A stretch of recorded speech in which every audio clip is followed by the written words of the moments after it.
수요 예배 오신 성도님들을 축복하고 또 환영합니다. 영상으로 함께 각자의 위치에서 예배하고 있는 우리 온라인의 성도님들도 주님의 은혜로 여러분들을 환영하고 축복합니다.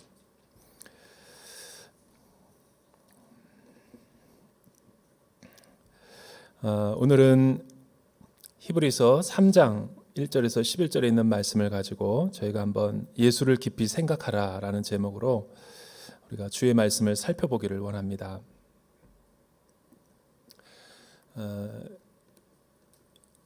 여러분들은 혹시 그 주변에서 이렇게 이단이라든가 사이비 혹은 건강하지 못한 이 공동체에서 신앙생활하는 우리 사람들을 또 지켜보거나 혹은 접촉하거나 상담하거나 교제해 본 적이 있는지 말씀을 전하기 전에 한번 묻고 싶어요.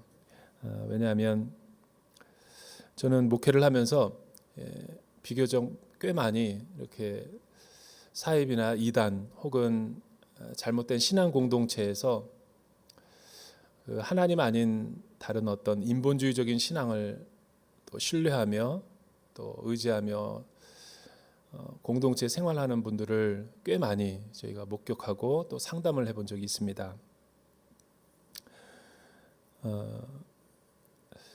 결혼하지 않은 한 형제였는데 나이가 꽤 있는 형제였습니다.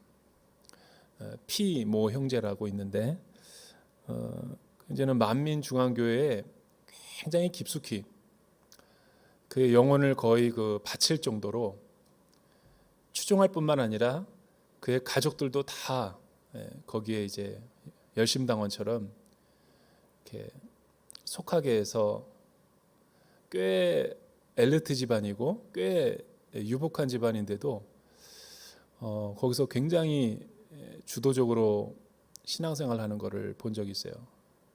하도 그 엄마가 너무나 이렇게 외골수처럼 푹 빠져 있으니까 아예 그냥 멀리 이제 해외로 보내버린 거죠. 어학연수나 하고 오라고. 그때 이제 만난 형제였어요. 같이 이렇게 교제하면서 참 굉장히 좋은 형제인데 어떻게 그런 저를 만날 때마다도 계속 테이프와 책과 뭐 그렇게 열심히 하라고 해도 저는 못할 것 같아요. 그 정도로 그 자신이 믿는 그 어떤 그 신념에 이제 모든 것을 올인하는 그런 형제를 한번 본 적이 있습니다. 또 한 서울에서 우리 성도님은 우리가 잘 아는 그 세월호의 구원파에 깊이가 아니라 거의 뭐 주축이 될 정도로 이 처녀 때부터 그리고 결혼해서 남편과 가족 그의 시댁과 친정 다 연루돼 가지고 무슨 다단계 사업하는 사람도 아닌데 완전히 자신의 모든 영혼을 다 바쳐서 그 단체를 이렇게 섬겼던 그런 분이었어요. 결국은 그분은 자녀들은 같이 나왔지만 남편과 헤어지게 되고 씻을 수 없는 그 상처와 아픔, 자신의 전 재산도 다 몸과 마음과 영혼도 다 빼앗기고 그냥 몸만 간신히 나와서 하루하루 살아가고 있는 분을 본 적이 있어요. 그분은 참 이렇게 온누리교회에 와서 많은 것을 회복했지만 그래도 그 트라우마와 상처, 마음 한켠에는 늘 어두운 부분이 있어요. 그리고 건강하게 신앙생활을 하지 못하는 것을 제가 보면서 굉장히 이 내상과 외상이 크구나.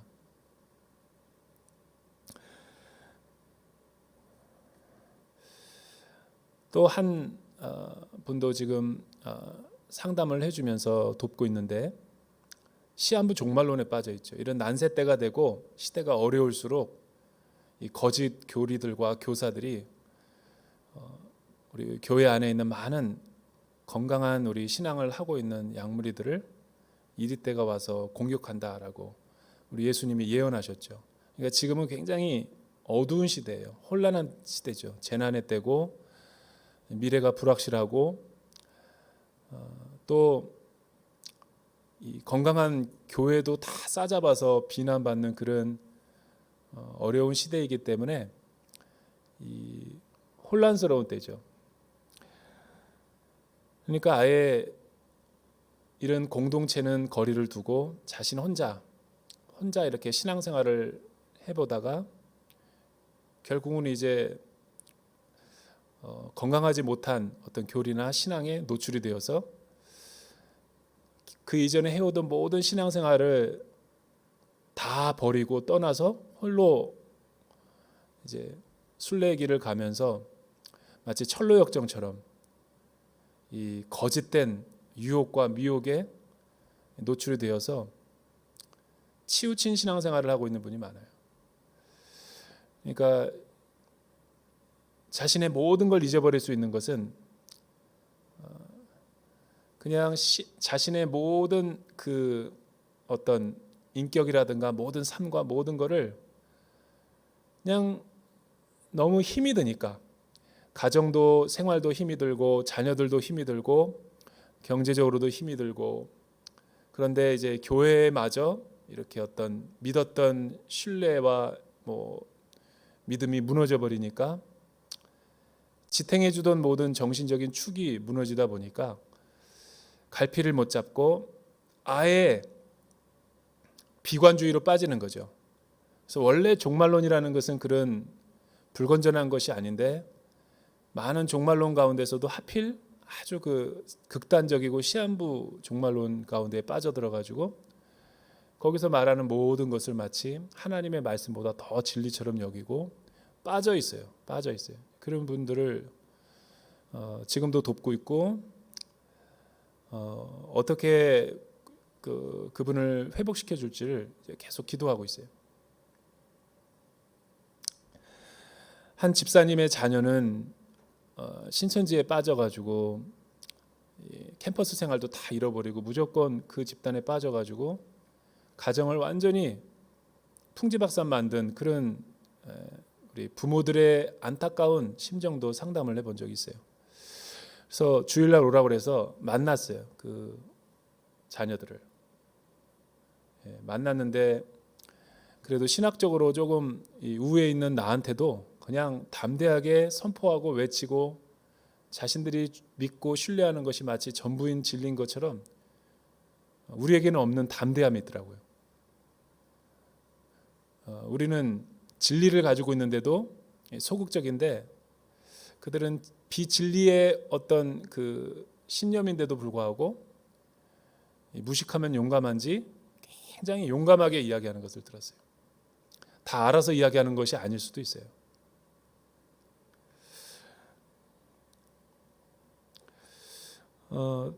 최근에 또 이제 우리 주변에 보면 그 언론에도 보도된 것처럼 어떤 광신주의적이고 또 극단적인 건전하게 가다가 갑자기 치우쳐가지고 이렇게 한쪽으로 치우쳐 있는 그런 단체나 어떤 집단에 들어가서 어떤 훈련받고 그런 듣는 것도 있죠.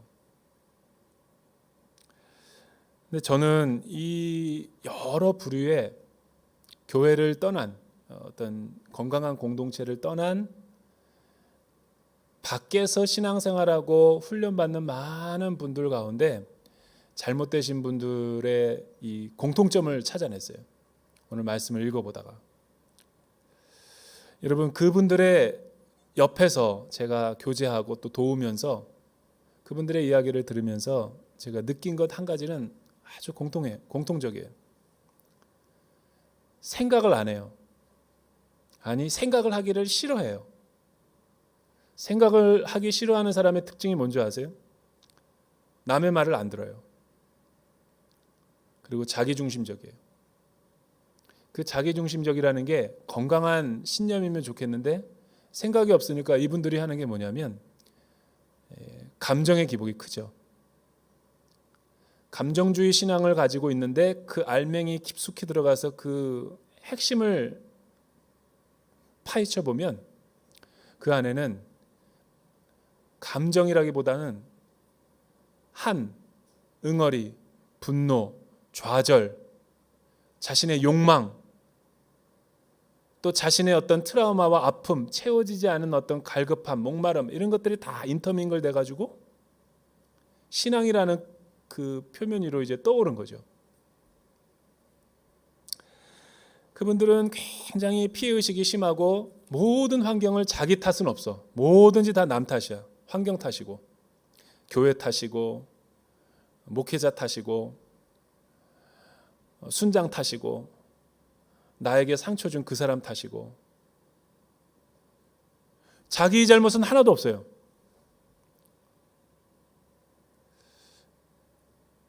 여러분 왜 어쩌다가 어떻게 하다가 이 사람들이 건전하게 신앙생활을 잘 하다가 한순간에 이렇게 비상식적인 집단에 빠져서 굉장히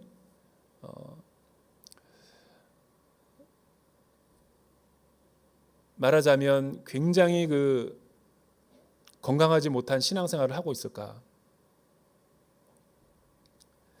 저는 굉장히 그들의 맹목적인 신념 가운데 아집 같은 게 있다라는 생각을 한번 해봤어요. 아집.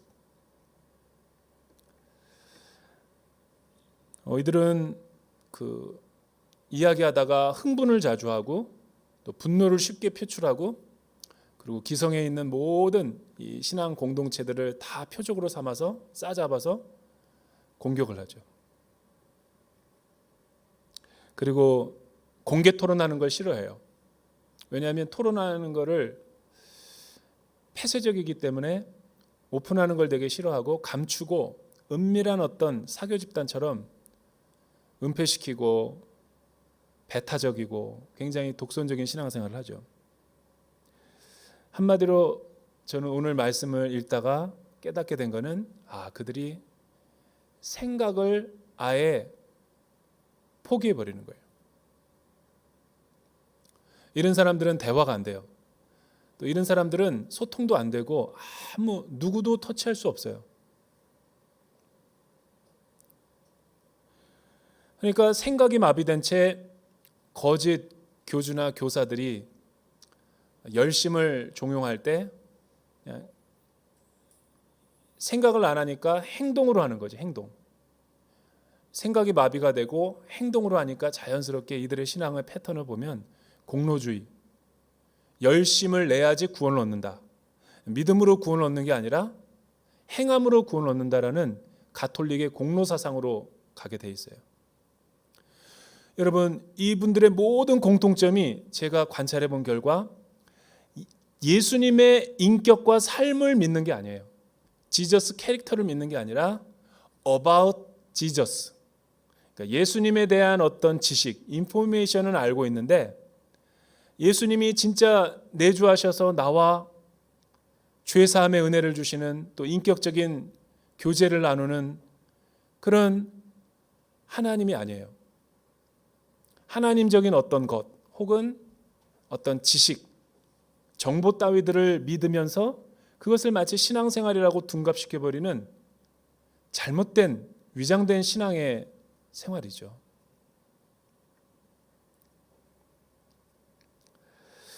이런 사람들의 특징은 진지하게 성경에서 말하고 있는 것이 무엇인지를 공부해 보려고 하지도 않고 토론해 보려고 하지도 않고 심지어는 의심도 해보지 않고 쇠뇌당하는 거예요. 그러니까 여러분 유튜브에 중독된 사람들 보세요. 새벽까지 토끼 눈이 될 때까지 제가 지금 말하고 있는 것은 10대들이 아닙니다. 60대들 말하는 거예요 지금.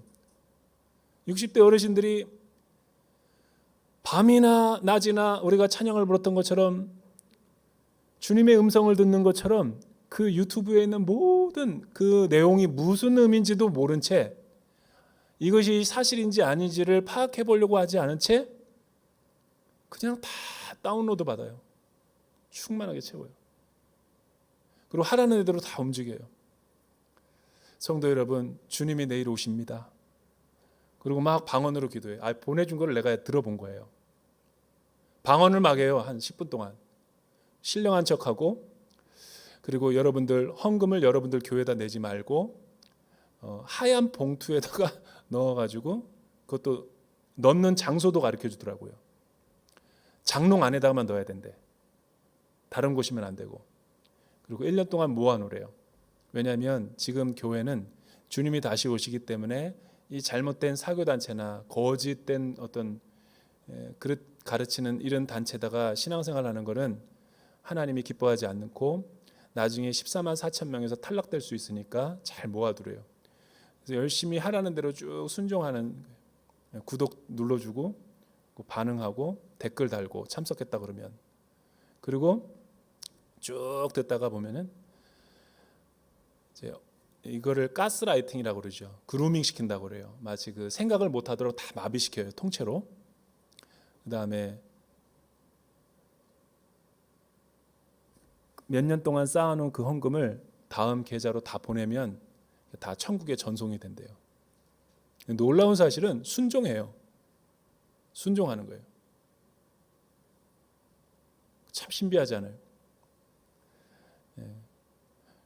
오늘은 자신의 딸이 하나님의 음성을 들었는데 자신의 딸이 지금 대언의 말씀을 하는 걸 잘 들으라고.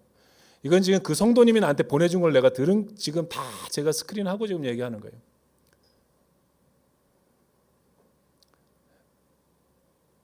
말도 안 되는, 성경에도 없는 허황된, 그냥 막 이야기하는 거를, 그거를 진리의 말씀으로 생각도 안 해보고 다, 그럼 놀라운 사실이죠, 그런 게. 제가 이야기를 해요. 그 유튜브를 끊어야지 하나님의 말씀이 들어갈 수 있다.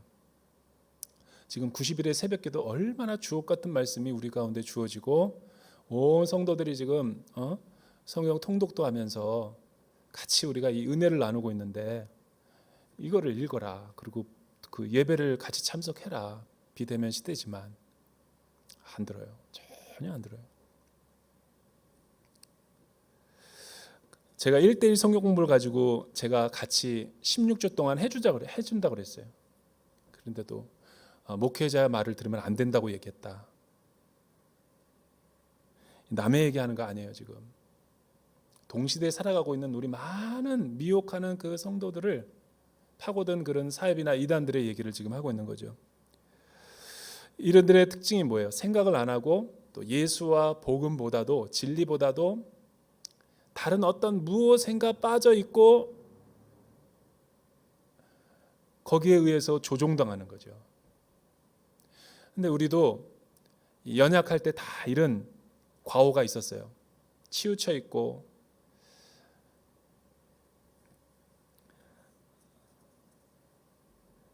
결국 이들은 예수님의 그 참된 그 말씀의 제자의 삶을 살기보다는 이 광팬이 되기 쉬워요. 막 감정적으로, 기분적으로 막 이러가 했다가 또 이제 시간이 지나 보세요. 아, 이건 아니다 그러고 또 다른 데 또 관심 갖고, 바람에 나는 기어처럼 이 뿌리와 본질이 없다 보니까 늘 좌로나 우로나 치우치는 신앙생활을 하는 거죠. 굉장히 위험하죠. 근데 이런 위기에 비슷한 신앙의 배교와 위기의 상황에 있었던 자들이 누구였냐면 바로 우리가 읽는 히브리서 3장에 있는 유대인이었다가 그리스도인으로 회심한 사람들이었는데 지금 자신들의 상황과 처지가 사회적으로나 정치적으로나 박해가 임하고 또 직접적으로 이렇게 물리적인 박해가 가해진 것 같지는 않아요. 아직까지는. 근데 위기 곧 코앞에 닥쳐 있는, 미래를 알 수 없고 또 자신의 생명을 지킬 수 있는지 없는지도 지금 모르는 상황으로 흐르고 있고, 그러나 그것보다 더 중요한 것은 이런 외부적인 환경이 아니라 내면에서 일어나는 끊임없는 예수 그리스도에 대한, 십자가와 복음에 대한 믿음에 대한 의심과 회의, 자기가 지금까지 해오던 이 복음 공동체 안에서의 신앙생활에 흔들리고 있는 거예요.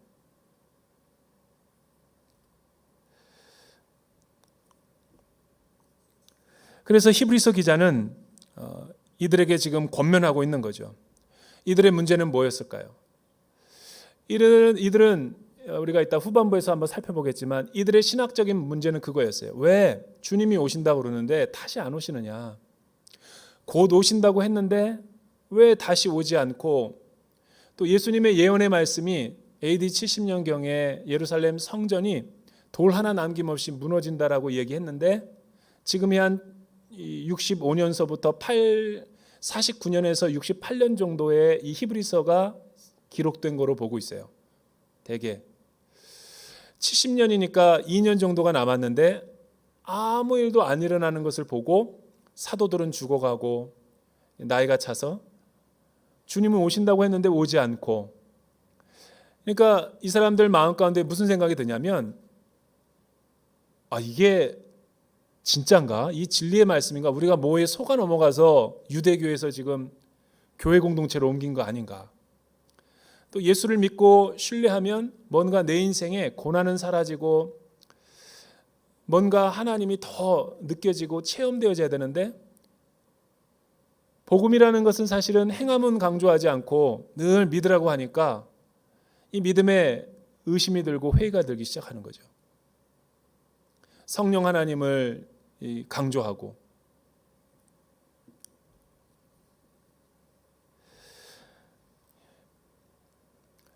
이스라엘 백성들은 이 출애굽을 통해서 놀라운 하나님의 구원의 능력을 경험했죠. 그들은 430년 동안 노예로 살았어요.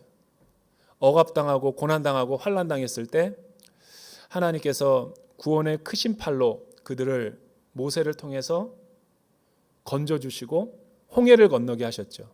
그리고 말과 병거와 모든 이 군대를 홍해에 다 수장시키시고 하나님이 그를 마른 땅에서 가나안 땅으로 향하도록 신실하게 인도해 주시는 구름 기둥과 불 기둥의 하나님이셨어요. 그리고 시기에 시마다 때마다 하나님이 말씀을 주시고 기적과 표적과 능력, 놀라운 사건들을 하나님께서 구체적으로 그 출애굽 1세대에게 확인시켜 줬어요. 그러니까 이들은 신앙생활을 하는 입문서부터 지금까지 모든 삶이 기적으로 다 차 있는 거예요. 기도만 하면 모든 하늘문이 열리고 기적이 일어나고, 또 중보를 하면 다 하나같이 이루어지고 실제적인 체험이 되니까 이 사람들은 하나님을 더 이렇게 가시적인 상황에서 체험하고 경험할 수가 있었죠. 근데 이 이스라엘 백성들의 문제가 뭐였냐면, 신앙생활을 잘 하다가 요단 강가에서 거의 요단 동편에서 이제 가나안 땅으로 들어가라고 하는 그 찰나에 두려움의 영이 느껴졌던 거예요. 무슨 두려움? 드디어 이제 하나님께서 약속하신 가나안 땅에 우리가 바로 목도하고 있는데 이게 어떤 땅인지 구체적으로 경험을 해보지 않았으니까 체험되지가 않은 거예요. 그래서 이 사람들이 지파별로 12명을 뽑아가지고 여호수아 갈렙을 포함해서 가나안 땅에 들어가서 한번 동태를 살펴보게 하겠죠. 우리가 능히 이길 만한 가나안의 7 족속인지. 그리고 그들이 와가지고 모세와 이스라엘 백성들에게 했던 고백이 뭐예요? 10대 2로 나눠졌죠. 여호수아와 갈렙은 하나님이 역시 우리에게 약속하신 그 약속의 땅이다. 젖과 꿀이 흐르는 가나안 땅이다. 뭐 적들은 좀 있지만 우리가 능히 믿음으로 취해서 정복할 수 있다. 그런데 나머지 10명은 어떤 보고를 했어요? 눈에 보이는 그 현상들. 이 키가 장대하고 아낙자손과 네피림 족속처럼 너무 기골이 장대해서 우리가 능히 감당하지 못한다. 안 들어가는 것이 좋다. 여기에서 진을 치고 우리가 머무는 것이 좋다. 하나님이 친히 나타나셔서 그 땅에 들어가서 모든 백성들 가나안 7 족속을 징벌하고 치실 때까지 우리는 들어가지 않는 것이 좋다. 이렇게 판단을 내렸죠.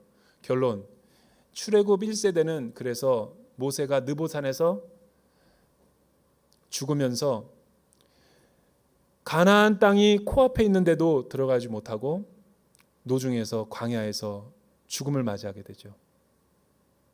그리고 하나님이 이렇게 이야기를 해요. 아무리 하나님께서 믿음으로 도전하고 권면하고 괜찮다, 내가 너희와 함께 할 것이다 했는데도 두려움의 영이 한번 들어오니까 온 진과 공동체 안에 다 퍼져버린 거예요. 삽시간에 이거는 여호수아와 갈렙의 이야기를 덮어버렸고 결론은 어떻게 났냐면 요단강 동편에서 한 발짝도 못 들어갔죠. 그래서 하나님이 진노하신 거예요. 뭐라고 진노해요? 이 출애굽 1세대와 이제 영적 하나님의 나라에 이른 여기까지다 하고 선을 그은 거죠. 그리고 그를 생명을 다 취하셨어요. 그들이 지옥에 갔다는 건 아니에요. 새로운 미래, 새로운 사역을 할 것을 하나님이 계획하고 있었는데 그들과 사역을 안 했다라는 거죠. 그리고 여호수아와 갈렙을 포함해서 출애굽 2세대가 가나안 땅에 들어간 거예요. 모세도 못 들어갔어요. 모세가 죽자 여호수아가 영적 리더십을 발휘하죠. 그리고 여호수아가 시작되는 거예요. 여러분, 이 메시지가 오늘 환난당한, 고난당한 저와 여러분과 또 히브리 유대 공동체에게 주는 의미가 있어요. 1절에서부터 4절에 있는 말씀,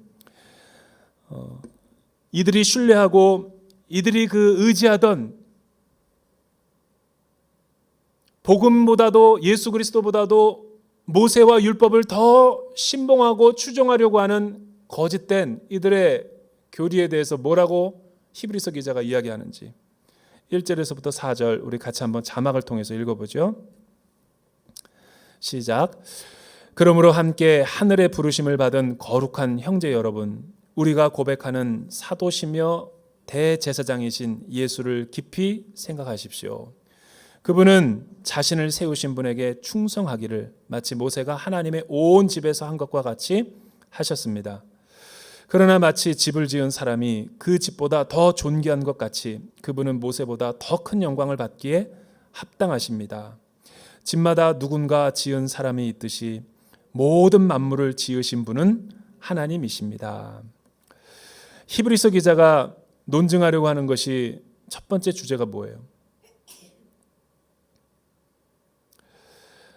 여러분, 저와 여러분이 순례의 길을, 우리가 신앙의 삶을 살아가다가 기쁜 일도 있고 기도가 응답된 일도 있고 형용할 수 없는 하나님의 평강을 누리는 때도 있지만 철로역정에서 존 보년이 그리고 있는 것처럼 우리의 인생의 길, 순례의 길은 늘 평탄한 길로만 하나님이 우리를 인도하지 않아요. 때로는 장애물과 도전, 위기를 우리 앞에 놓을 때도 있고 때로는 우리의 연약함을 하나님께서 훈련시키기 위해서, 성숙하기 위해서 내가 극복해야 될 여러 가지 문제, 유혹과 시험, 방정식을 우리 인생에 놓을 때도 있어요. 그거를 내가 피해간다고 패스한다고 해가지고 좋아할 일은 없어요. 내가 직접 남이 아니라 내가 그 신앙의 문제를, 방정식을 내 힘으로 하나님을 의지하면서 인격적으로 풀어내지 않으면 여러분 그게 패스가 된 게 아니라 또 찾아와요. 그러니까 청년 대학부 신앙생활 할 때 내가 연약한 유혹과 시험과 시련의 문제를 돌파하지 않으면 좋아할 일이 없어요. 내 신앙의 유혹과 시험을 대학 청년부에서 극복하지 못하면 직장을 얻고 사회생활하다가 반드시 그 문제가 또 걸려 넘어져요.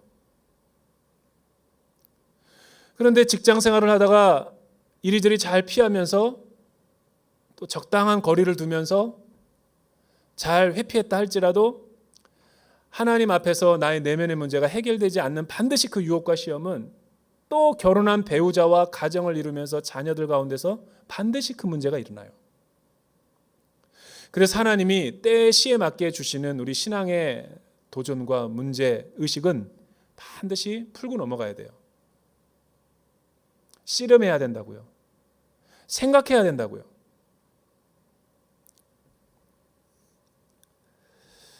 그래서 하나님 나라의 부르심을 받은 형제 자매 여러분, 우리가 신앙의 대상이시며 우리가 신뢰하는 그 믿음의 실제인 우리에게 보냄을 받은 사도이시며 대제사장이신 예수 그리스도를 한번 여러분의 신앙의 문제 말고 그분을 한번 생각해 보라는 거예요. 우리는 위기를 만날 때 보면 그 위기를 굉장히 침소붕대하고 확대시키고 부정적인 거는 굉장히 크게 강조하면서 내 인생 가운데 나와 함께 하셔서 문제를 해결해 주시고 나에게 그 상황을 구원하여 주신 그 하나님의 능력은 다 사라져버리고 순식간에 두려움의 영으로 내가 가득 차 있는 근심과 염려와 걱정의 내 모습을 볼 수 있어요. 그게 마귀가 우리 신앙생활 가운데 교묘하게 뿌려놓는 신앙의 연막탄인 거예요. 이 연막은 감정에 휘두르게 하려고 우리의 생각과 마음을 예수 그리스도에게서 분산시키기 위해서, 낙심하게 하기 위해서 준 하나의 트릭이라는 거예요. 그래서 여러분, 염려라는 이 헬라어 단어가 물 뿌리게 있죠. 물 뿌리게, 분무기. 그거 의미예요. 그 스프링클. 분산시키다라는 거예요. 뭐를? 우리의 마음의 생각과 우리의 마음의 모든 중심을 분열시킨다라는 뜻이 낙심과 염려라는 거예요. 우리가 낙심되고 좌절하고 절망하고 염려할 때 한번 보세요. 내 마음의 상태가. 하나님 묵상하는 사람은 없어요. 그 문제 앞에 내 마음의 중심이 다 흔들려버리고 깨져버리고 유리그릇처럼 다 부서진 상태지. 그러니까 내 마음이 불안하고 두렵고 염려가 가득 차게 되는 것을 보게 되죠. 그러니까 마귀가 노리는 것은 생각하지 못하도록 하기 위해서 감정적으로 부추기는 거예요. 그리고 이런 고소할 조건을 얻고자 우리에게 속삭이죠. 너 하나님 믿는다고 하면서 지금까지 하나님이 너에게 무슨 편이 되어줬고 하나님이 너에게 해준 게 뭐가 있냐. 하나님이 너와 함께 하신다면 너의 삶이 지금 이 모양 이 꼴이 될 리가 있냐. 유대 그리스도인들도 비슷한 속삭임에 넘어가 버렸죠.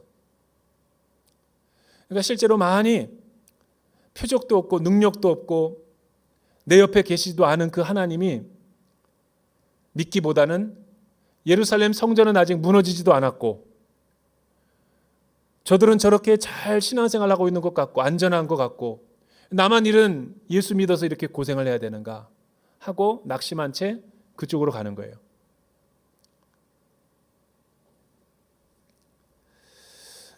모세는 어떤 인물입니까? 그렇죠. 여러분, 모세는 국부예요, 국부.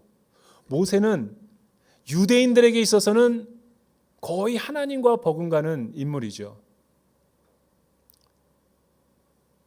모세가 어떤 일을 했어요? 홍해를 출애굽시켰죠. 홍해를 갈았죠. 그를 통해 표적이 나타났지만 그가 주도적인 역할을 했죠. 그리고 그는 시내산에서 영광의 광채에 휩싸인 채 하나님의 말씀을 수요해서 이스라엘 백성들에게 반포했죠.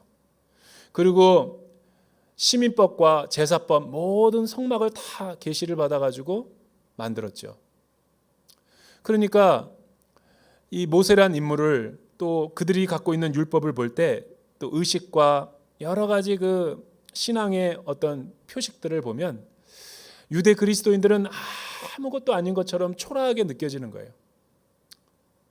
간혹 우리가 신앙생활 하다가 보면 예수를 너무나 신뢰하고 열심히 믿다 보면 세상에서 조금 뒤처진 것 같은 느낌이 있어요.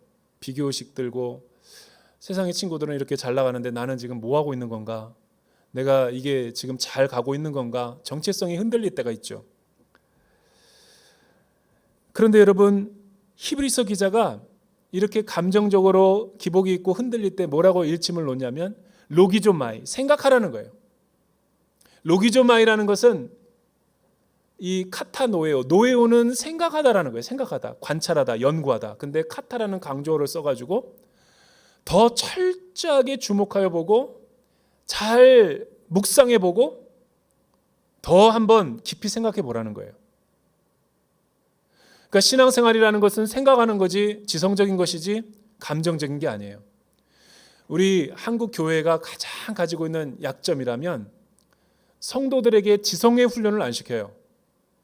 열광주의적이고 광신주의적이고 흥분하게 만들고 이 이거는 굉장히 좋지 않은 제자도 훈련이에요.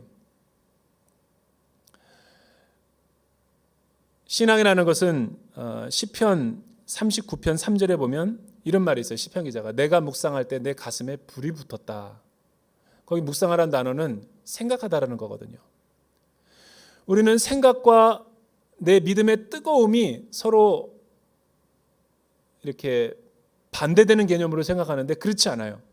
시편 기자뿐만 아니라 히브리서 기자가 얘기하는 게 뭐냐면, 여러분 주 안에서 믿음 안에서 생각하면 우리의 감정이 뜨거워져요. 또 감정이 뜨거워지게 되면 생각이 명료해지는 거예요. 이율배반적이고 모순적이지 않다라는 거예요. 예수를 잘 믿는 사람들 보면 기쁨으로 생각을 잘 하는 사람이에요. 다시 한번 강조할게요. 명료한 진리는 우리의 감정에 불을 붙이는 거예요. 진리와 감정은 서로 모순된 게 아니에요. 히브리인들의 문제가 뭐예요? 생각을 빼앗겨 버린 거예요. 그리고 마귀에게 감정에 지금 휘둘리고 있는 거죠. 이단과 사이비에 빠져 있고 극단적인 신앙생활을 하는 사람들이 이 노선을 탈선하는 이유는 뭐냐면 생각을 안 해요. 그런데 하나님 말씀은 생각을 깊이 해야 돼요. 이 말씀이 정말로 그러한가 은폐시키면 안 되고 다 드러내야 돼요. 왜냐하면 하나님의 그 성령으로 기록된 말씀은 관절과 골수와 혼과 영을 찔러 쪼개기까지 하고 우리의 모든 것을 아시는 하나님의 말씀이기 때문이죠. 여러분, 성령이 검이라고 그랬어요. 성령의 검이 말씀이죠. 왜 검으로 표현하겠어요? 예리하다라는 거예요. 나의 모든 신앙의 연약함들도 다 예리하게 드러낼 수 있는 진리의 말씀, 거룩의 말씀이라는 거예요. 예수님도 공중 나는 새를 보라, 들에 핀 백합화를 보라. 그 보라가 뭔지 아세요? 로기조마이예요. 로기조마이. 생각하라는 거죠. 그게 보라는 말이에요. 지각동사죠. 생각을 하라는 거예요. 묵상을 하라는 거죠. 길쌈도 하지 않고 수고도 아니하는데 저들을 누가 먹이고 입히시는가를 생각만 해보면 알 텐데 생각을 안 하는 거예요. 생각을 하면 우리 마음 가운데 두려움이 사라져버리죠.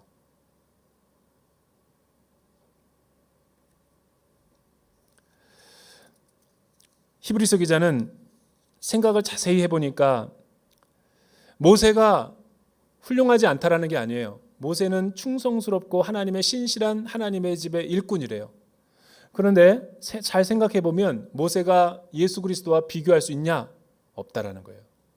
모세는 신실하고 충성된 하나님의 사환이었지만 집으로 비유하자면 하나님의 집에 있어서 그는 집이라는 거예요.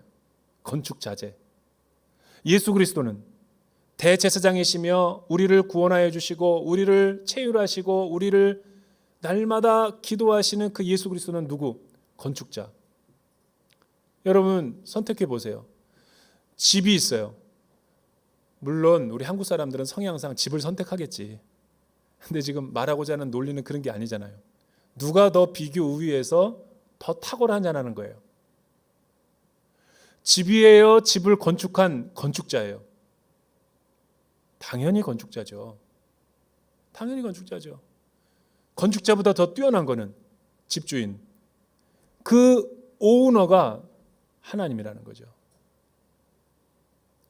이 말을 또 인간적인 논리로 해석해가지고 그러니까 모세는 형편없는 사람이구나라는 걸 말하는 게 아니에요. 모세가 훌륭한 인물이라는 거죠. 그들 유대교가 지향하고 의지하는 그 율법주의적인 신앙도 훌륭하다. 하지만 더 온전하고 더 완벽하고 더 위대한 비교할 수 없는 구원자는 예수 그리스도다. 너희가 예수 그리스도를 믿기 때문에 두려워해서는 안 된다. 예수 그리스도를 믿는 그리스도인들의 믿음이 유대교의 율법주의적인 신앙보다 뛰어나면 뛰어났지 부족하지 않다라는 거죠. 흔들리지 말고 예수께 나아가라는 거예요. 두 번째는 예수 그리스도는 어떤 분이라고 히브리서 기자가 소개를 해요. 여러분 5절과 6절 우리 한번 같이 읽어보죠. 5절과 6절 시작. 또한 모세는 장차 하나님께서 말씀하실 것을 증언하기 위해 하나님의 온 집에서 종으로 충성했습니다. 그러나 그리스도께서는 하나님의 집에서 아들로서 충성하셨습니다. 우리가 소망에 대한 확신과 긍지를 굳게 잡으면 우리는 곧 그분의 가족입니다. 여기서 히브리서 기자가 비교하고 있는 두 단어가 나와요. 모세는 열등한 존재가 아닙니다. 모세는 유대교에서 거의 신적인 권위를 갖고 있는 사람이라는 걸 이야기하는 거예요. 그러나 예수 그리스도와 비교해 볼 때 모세는 촛불이고 예수 그리스도는 태양이라는 거예요. 아니 태양이 떴는데 촛불을 킬 사람이 누가 있어요? 태양이 뜨지 않았을 때는 촛불은 가치가 있죠. 여러분 모세가 받은 율법은 뭐예요? 오실 메시아의 그림자와 보조수단에 불과했죠. 서론에 불과했다고요. 그리고 그는 장차 하나님께서 말씀하실 것을, 그러니까 미래에 펼쳐질 계시를 조금 맛본 것에 불과한 율법이 바로 모세의 율법이었다라는 거예요. 오신 메시아는 그 율법이 말해주고자 하고 보여주고자 했던 언약의 성취와 율법의 완성이 최종 계시가 예수 그리스도라는 거죠. 게다가 모세는 종이었대요. 예수 그리스도는 아들. 왜 종과 아들을 지금 비교하고 있어요? 우리 대전 온누리교회 가운데 아주 돈이 많고 큰 회사, 재벌 같은 분이 있다고 한번 상상을 해봅시다. 그리고 그 재벌 같은 큰 회사에서 직장 생활을 하고 있는 한 직원이 있고 그 성도님의 자제분이 있다고 한번 생각을 해봐요. 그 자제도 경영학을 훈련시키기 위해서 그 회사에서 근무하고 그 아들이랑 같이 근무하고 있는 우리 직원이 있다라고 한번 생각해 봐요. 어떤 느낌일까? 우리 아버지가 재벌이 아니어서 느껴지지가 않아요. 그런데 여러분 잘 생각해 보세요. 우리가 한번 아들이라고 생각해 봐요. 그 재벌에. 생각만 해도 기분이 좋죠. 두 사람의 일하는 태도와 자세가 어떻게 달라질까요? 직원은 두렵고 떨림으로 종으로 일하겠죠. 왜? 잘할 때는 상사한테 칭찬받다가 못하면 맨날 깨지고 인사고과 받고 지방 발령 받고 그런 식으로 일하려면 그만두라고 맨날 온갖 욕과 잔소리와 모든 것을 들으니까 스트레스가 있겠죠. 종은 뭐예요?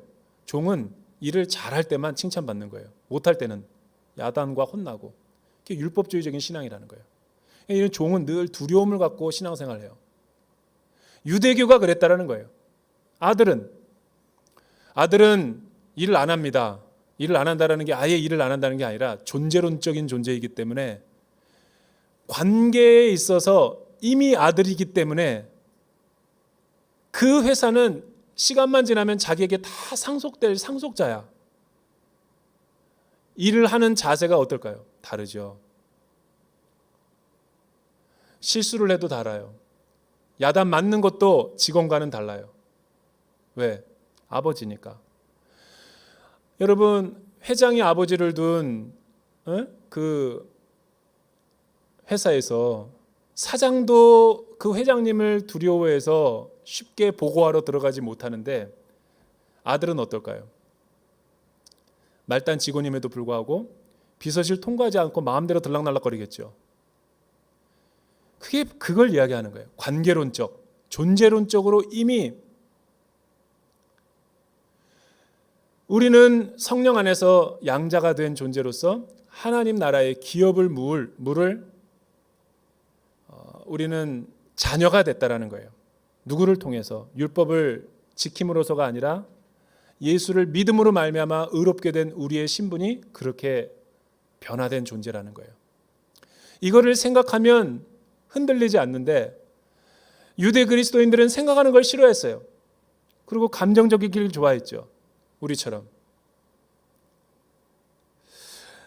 그러니까 예수님은 요한복음 15장에서 우리를 종이라 부르지 않고 나는 너희를 내 자녀요 친구라고 부른다라고 얘기하잖아요. 뭐예요? 친밀한 존재.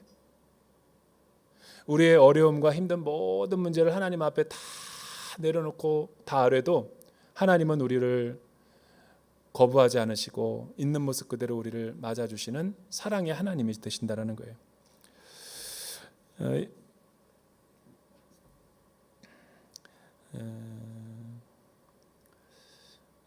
마지막 세 번째는 예수 그리스도를 주로 고백하는 자들은 최후 안식에 들어가야 된다는 거예요. 7절에서 11절 보면 시편 95편에 있는 말을 이렇게 인용하면서 제가 서두에 이야기했던 것을 이 패러프레이징하고 있어요. 요약을 해주고 있다는 거죠.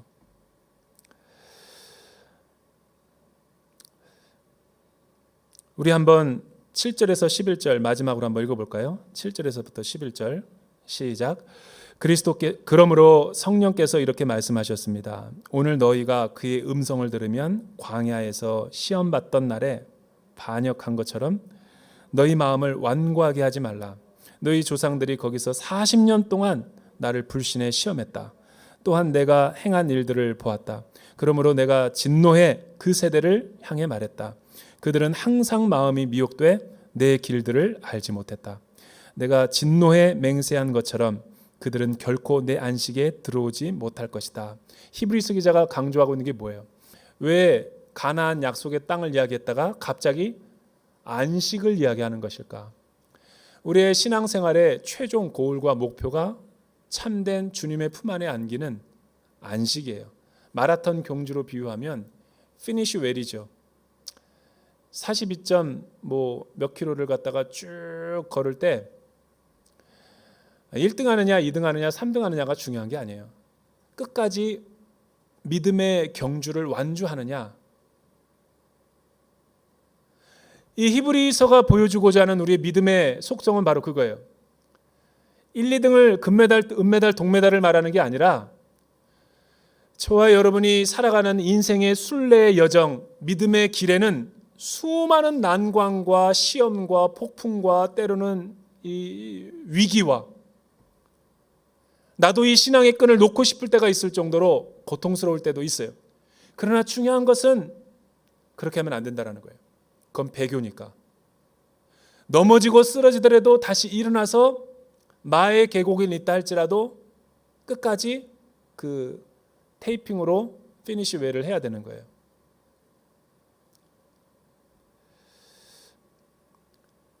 그래야지 우리는 참된 안식 가운데 들어갈 수 있다라는 거죠. 누구를 통해서? 시편 95편에 보니까 이 출애굽 1세는 잘 시작했다가 완주를 못했어요.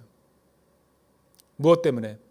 항상 그들은 마음이 미혹되고 내 길들을 알지 못했다. 불평과 원망과 옛 자아와 옛 성품, 이 믿음으로 훈련되어지지 않고 믿음을 선택하기는커녕 그들은 육적이고 눈에 보이는 거, 현상적인 것들에 취해서 그 길을 선택하고 갔다라는 거죠.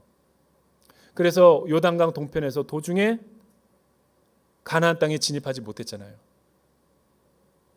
하나님은 많은 기회를 줬어요. 이 말씀이 오늘 예수를 믿는 우리의 신앙 가운데도 그대로 요청된다라는 거예요. 여러분, 우리 인생이 좋은 일만 있겠어요? 슬프고 괴롭고 힘든 일이 있죠.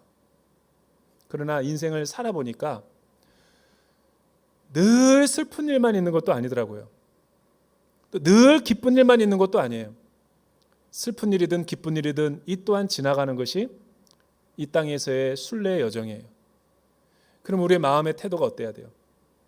예수 그리스도의 시선을 고정시키고 이 구름처럼 흘러가는 것들을 주목하지 말고 예수 그리스도께 고정시키고 사도이시며 믿음의 도리이시며 대제사장이신 그분 예수 그리스도 한 분만을 끝까지 붙잡으면 우리가 당한 환난과 시험은 시험이 아니라 복이 된다라는 거예요. 왜? 예수를 믿고 난 뒤에는 시험은 그냥 시험이 아니에요. 우리의 옛자와 믿음이 없었던 우리의 과거의 나쁜 성격과 고집들을, 아집들, 독선들을 다 불태우기 위한 하나님의 용광로와 같은 불쏘시개 같은 재련의 과정인 거죠. 그러니까 모든 믿는 자들에게 주어지는 시험은 유통기한이 있어요. 주변에서 보세요. 여러분, 저도 제 인생 가운데 한번 QQ를 해봤어요. 오늘 말씀을 가지고 청교도들처럼. 하나님, 내 인생에 가장 힘들었던 때가 언제입니까? 또 내 인생에 가장 신앙생활하면서 기뻤던 때가 언제일까요? 있더라고요. 그런데 지금 보니까 다 똑같더라는 거예요. 지나고 나니까. 그때는 그게 힘들어 보였지만 믿음 안에서 예수를 붙잡고 기도하고 말씀 묵상하고 그 말씀을 의지해서 내가 몸부림쳤을 때 그는 나를 인격과 성격과 영혼을 변화시키고 성숙시키기 위한 하나님의 도구가 되었더라는 거예요. 또 내 인생이 가장 잘 되고 성공하고 잘 나가던 때가 좋았던 것도 아니더라고요. 그것 때문에 내 믿음이 수준이 떨어졌던 때가 있더라고요.